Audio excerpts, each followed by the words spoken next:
Thank you, Mr. Speaker. My question is to the Prime Minister.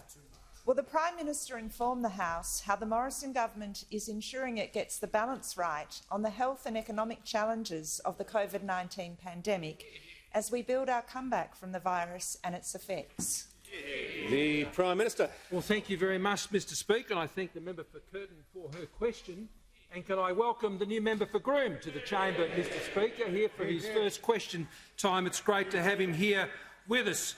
Mr. Speaker, he joins a government team that has been focused absolutely, Mr. Speaker, on the welfare and well-being of Australians in one of the most difficult years our country can recall, especially in our most recent lifetimes. And over the period of our government, Mr. Speaker, we have always worked hard to get the balance right to address the very serious and complex challenges our country faces, both to respond to them today, to enlist the recovery that is necessary for Australians to be able to move forward, Mr. Speaker, and to build for the future. And particularly in relation to the pandemic, this has been the case. From the outset, we have always said it's about saving lives and it's about saving livelihoods.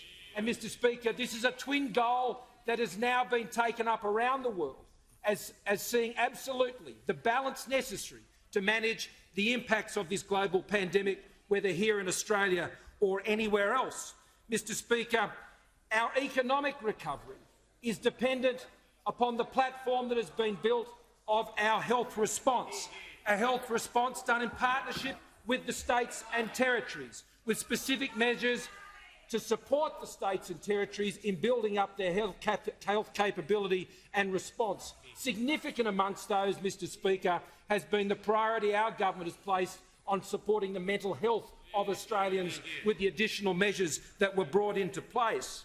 But that health plan has been one that has looked forward, and as we look into 2021, we look forward to a vaccine. That is true, Mr. Speaker, but a vaccine that will be safe, a vaccine that will be delivered in an orderly fashion, one that will be supported, should it be so, should the test confirm, by the Therapeutic Goods Administration.